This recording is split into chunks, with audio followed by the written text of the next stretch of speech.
You have some time to look at questions 1 through 5.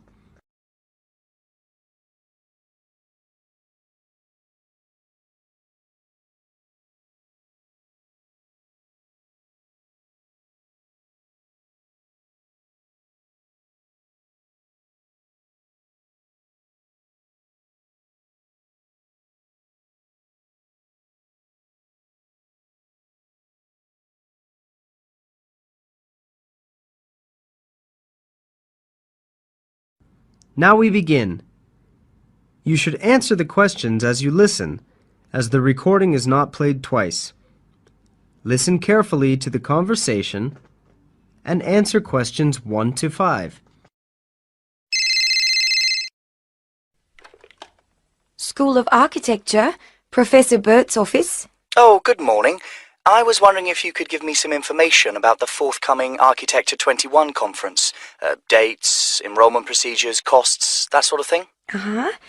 Well, the conference runs from the 18th to the 20th of October. 18th to the 20th of October. Oh, good. I'll still be here then. And, where exactly is it being held? Is it at the university, as in previous years? No, it's actually being held at the Pacific Hotel. We've rather outgrown the university conference facilities, so we've opted for this new venue. Right, Paradise Hotel. No, the Pacific, that's P-A-C-I-F-I-C. Oh, right. And presumably we can get accommodation at the hotel? Yes, but you'll need to contact them direct to arrange that. I'll give you the number for hotel reservations. Have you got a pen ready? Yes, go ahead. It's area code 07 and then 9333 2266. And what's the registration fee? Individual fees are $300 for the 3 days or $120 a day if you only want to attend for 1 day. Are there any student concessions? There's a 50% concession for students, so that's $150 for the 3 days or $60 a day. And am I too late to offer to give a talk? Oh, I'm pretty sure you've missed the deadline for that. Oh, really? But I've only just arrived here in Australia. Is there any way I could have a paper accepted? Well, you'd need to talk to Professor Burt, the conference organiser. I can put you through if you like. That'd be great. Oh, and can I just check the spelling of his name? Is that B-U-R-T? Yes, that's correct. You have some time to look at questions 6 to 10.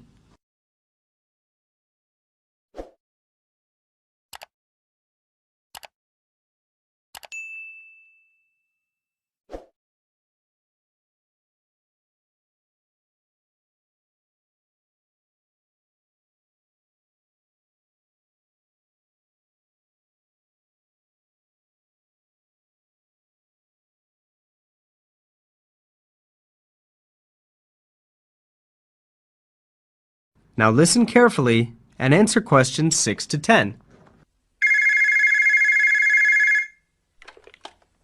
Professor Burt speaking. Oh, hello. My name's John Helston. I'm an architecture student at London University. I'm here in Australia for 3 months, looking at energy-saving house designs. Right. I'm interested in giving a talk on my research at the conference, but I believe I may have missed the deadline. Well, strictly speaking, you have. The closing date was last Friday. Oh, no. But we may be able to include your paper if it fits into our program, but you'll have to be quick. Okay. What do I need to do? Send me a summary of your talk, and make sure you include an interesting title for the talk, something to attract people's attention. Okay. Interesting title. Right. I'm looking at ways of designing buildings for tropical climates that don't rely on the need to include air conditioning, so I'm sure I can come up with something. Yes, quite.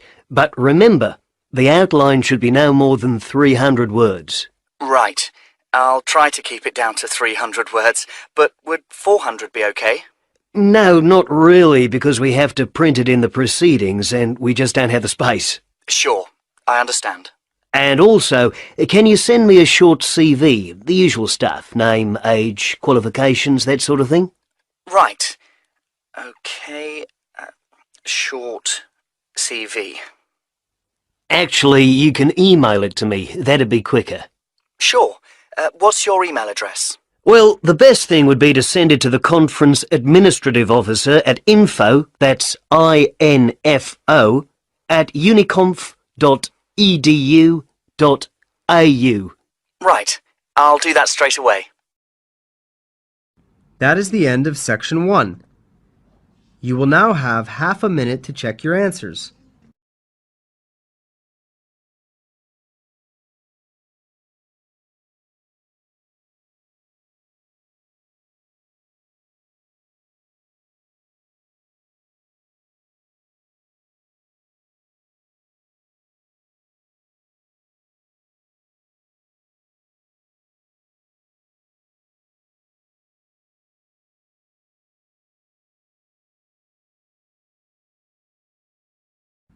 Now turn to Section 2. Section 2.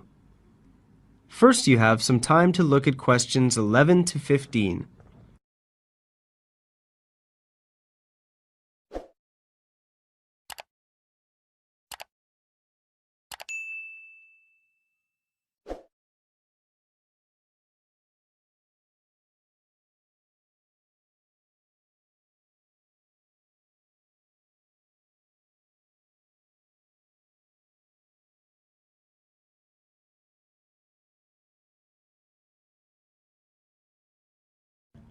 Now listen carefully to the short introductory talk and answer questions 11 to 15. Good afternoon, everyone, and welcome to Apsley House. My name's Henry James, and I'm the proprietor of this, I must say, wonderful old house. My staff and I will do all that we can to ensure that your stay here at Apsley House is both informative and relaxing. If you look at the schedule I've prepared, you will see that we have planned a number of different activities for you. But what I'd like to do today is to introduce the house to you. So let's first deal with the history of the house. Apsley House is known as one of the finest houses in England. It was originally designed and constructed by the Scottish-born architect Robert Adam between the years 1771 and 1778, and from day one was the office of the Duke of Wellington. Back then it was a private house, but in 1987 it opened to the public for the first time. The Duke of Wellington was an avid collector of art, and if you look to the room to your left, can everyone see that all right? Yes? Good. You will see a rather large art gallery. The viewing gallery is 90 feet long and houses a wide range of art from all over Europe. Until recently, the gallery was closed to the public, but I'm pleased to say that it is now open and you are free to visit anytime you wish. If you take a look at the schedule, you will see that I'll be talking to you about the gallery tomorrow after breakfast, so if you're interested in art, please be here by 9 o'clock for the talk. You now have some time to look at questions 16 to 20.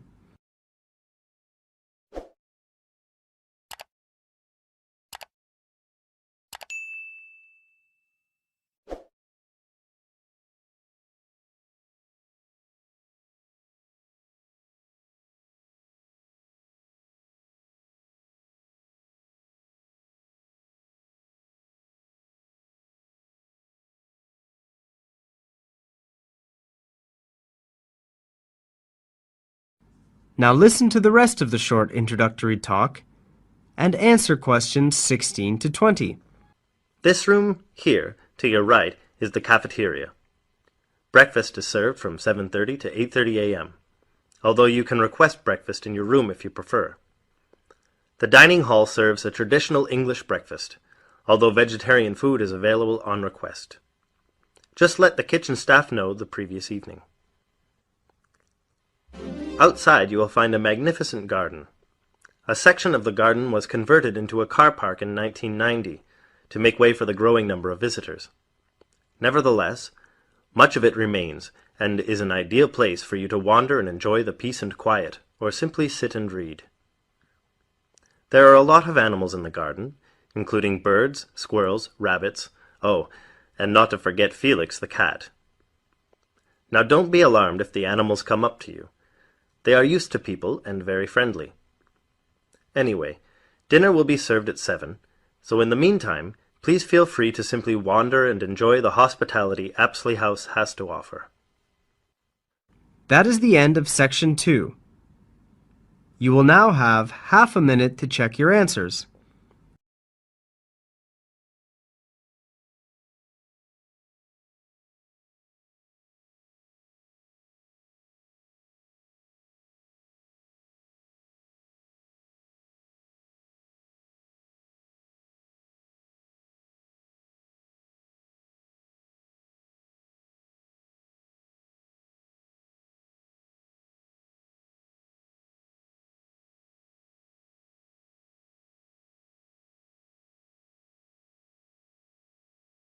Section 3.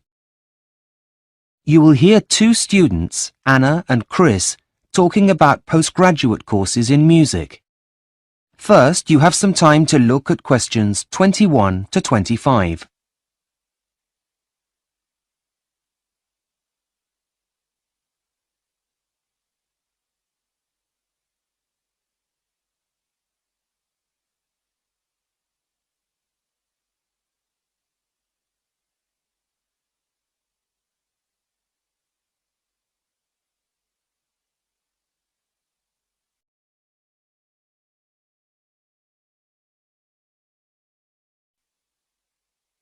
Now listen carefully and answer questions 21 to 25.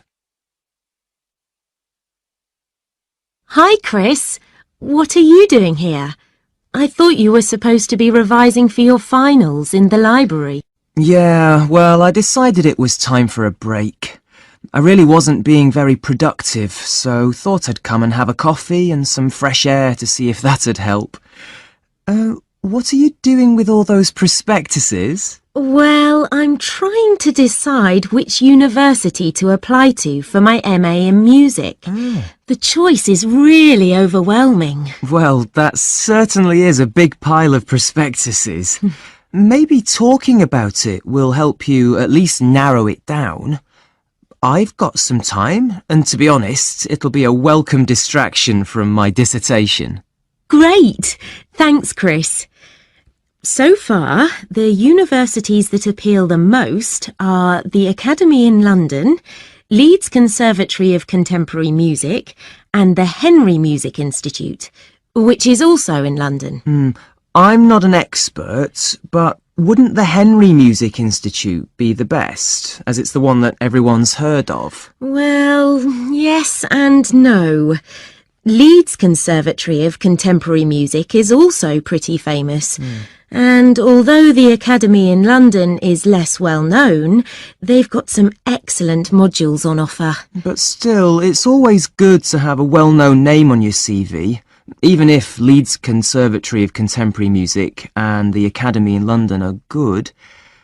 What about the entry requirements? That might help you to make a decision. Well, funny you should say that, as I was just looking at them. The Academy in London requires an audition, as does the Henry Music Institute. Leeds Conservatory of Contemporary Music doesn't? No, they want candidates to compose a piece of music instead, before attending an interview. Don't the others require you to do that? Compose, that is. No, the others ask you to write an assignment, stating why you want to join the course first of all. But if I pass that stage, then I'll also have to attend a face-to-face interview, like the other two places, with the head of school. Assuming that goes okay, then I'll be accepted onto the course. Right. Sounds tough. I know, but I suppose it's for a master's degree, so I wasn't expecting it to be easy. What about the fees? Are they all the same? Well, surprisingly, the fee structures are very different. Why's that? I really don't know. But, for example, the Henry Music Institute is the most expensive, at £8,000 a year. Next comes the Academy in London, and the cheapest is Leeds Conservatory of Contemporary Music. How much are they exactly? Well, for a full-time course lasting 1 year, it's £7,000 at the Academy in London and £6,000 at Leeds Conservatory of Contemporary Music. Okay. Well, what other expenses do you have to take into consideration? Like train fares, for example. If you're going to be travelling home and back during the holidays, that's got to be a factor. I'm not worried about that. Though insurance is an added cost, as I'll need to make sure my instrument is covered. However, all of them require me to send in a cheque for the charges for applying before they'll process my application. Is that normal? Apparently. Can I have a look? Yes, of course. Here you are. What is it? Well, I think you might have a problem. Why? What is it? Well, it says here that the deadline is January the 9th. That's next week. Where? Let me see. Oh, you're right. Which prospectus is this? The Henry Music Institute. Oh, no. What am I going to do? Make your decision now? Is the closing date the same for all of them? Let's check. Look here.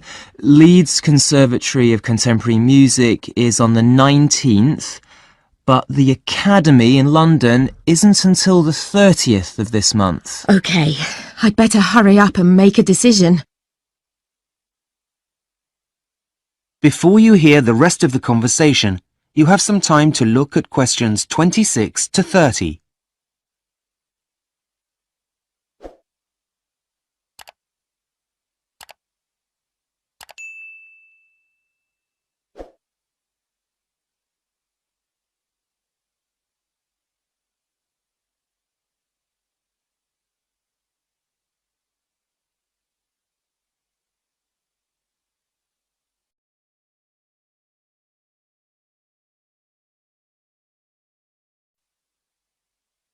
Now listen and answer questions 26 to 30. Right. Now, apart from those 3 colleges, I also wanted to have a quick flick through Northdown colleges and the one from the James Academy of Music. Look, here it is. Facilities at Northdown College. What does it say? Well, it has a library with a dedicated historical research section that's world famous. That's all very interesting, but it's not going to make me go there. OK. The Academy in London has 4 campuses all around central London. They all have large common rooms, and there's one 24-hour cafeteria at the biggest site. That's nice, but for me, the most important thing is somewhere to practice. Yes, of course. Right, now, where did I see it? OK, here it is. Look, now this is good. Leeds Conservatory of Contemporary Music has over 100 teaching and practice studios. What a luxury! Here there are only 10, and it's really difficult to find one empty, so I often have to play in the gardens. Oh dear. Anyway, that's the past, and this place looks great. Well, what about the Henry Music Institute? Look, there's a new suite with the latest that technology has to offer, and a small museum dedicated to the history of music. That's really impressive. I don't think I'm really that interested in using computers while making music, so that's not a selling point, really. But look, this place is interesting. The James Academy of Music. It comes recommended by lots of people in the music industry. And all of its courses have a business element, as well as having a professional studio for recording albums. Wow, that sounds really cutting edge. So, are you any closer to making a decision now? That is the end of section 3. You now have half a minute to check your answers.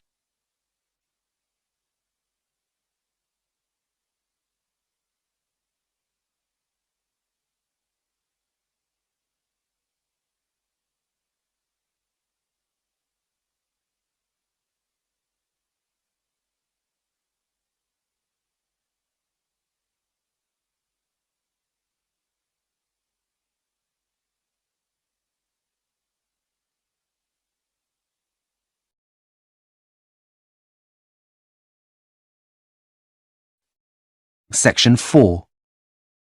You will hear part of a student presentation on how music and art are used in the healing process.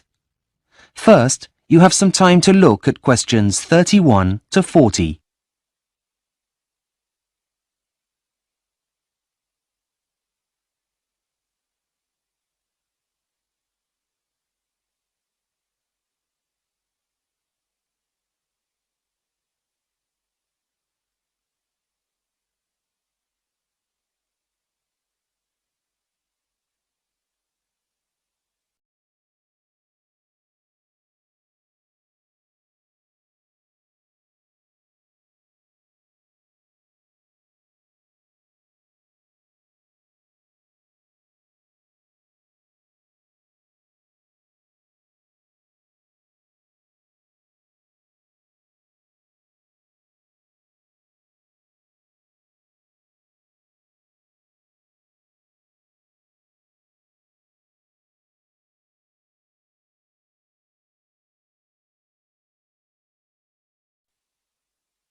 Now listen carefully and answer questions 31 to 40.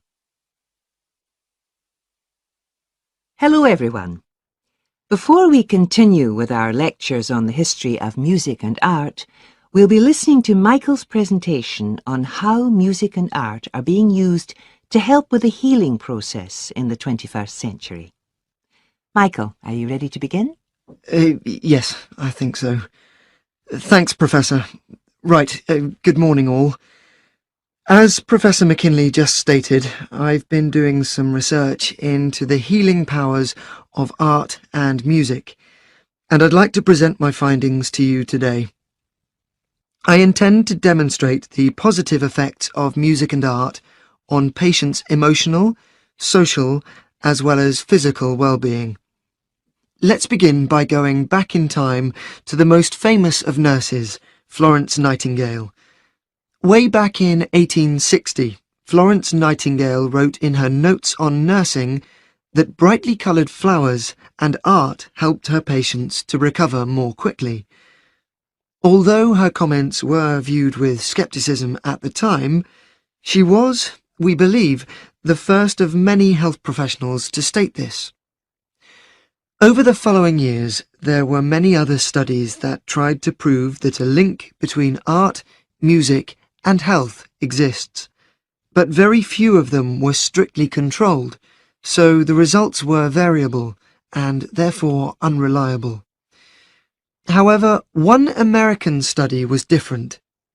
In the 1980s, some research took place into the effects of architecture on the recovery time of 46 patients who were in hospital for a gallbladder operation. Half of the patients were kept in hospital wards with windows overlooking some trees. The other half were left in rooms that faced onto a brick wall. It was found that the ones with a nice view left hospital a day earlier and needed fewer painkillers. This study was groundbreaking, as it was the first that used controlled conditions that could be measured statistically and without bias.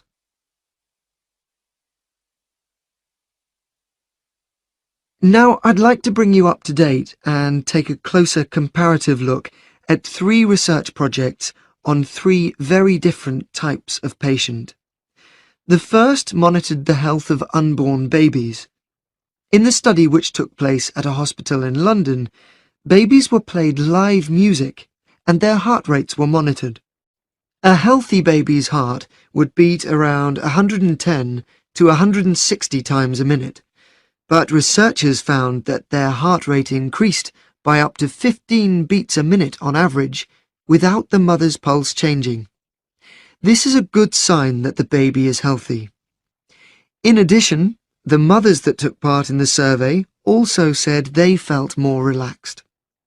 Another study looked at cancer patients who were visiting as day patients to receive their chemotherapy treatments. They were treated in a room that had artistic pictures hanging on the wall. The pictures were changed each week so that the patients would not have to look at the same ones week after week. When questioned afterwards, Patients said that they felt less pain because the images helped take their mind off the treatment they were receiving. They also noted general improvements in their well-being.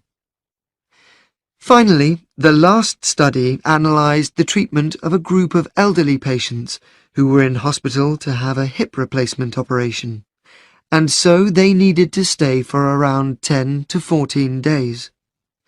The researchers played them 30-minute tracks of soothing classical music, but not every day, and then monitored their progress using a questionnaire. When asked to rate how they felt both with and without music, the patients consistently stated that they felt less anxious on the days when they had the music playing. There was a second, unexpected but completely understandable result from the research. The staff liked the music so much that they said they too felt happier and that they would be less likely to leave the hospital for a job elsewhere if it were to continue. Now that has to be a good thing, which will also have a positive effect on the quality of the treatment patients receive. In conclusion, I'd like to bring to your... That is the end of section 4.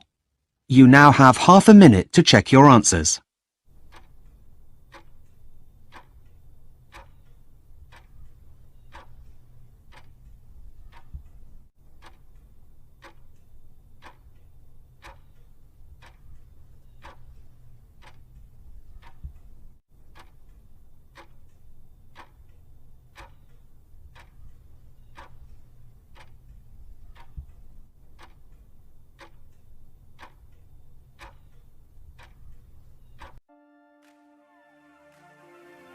That is the end of the listening test. In the IELTS test, you would now have 10 minutes to transfer your answers to the answer sheet.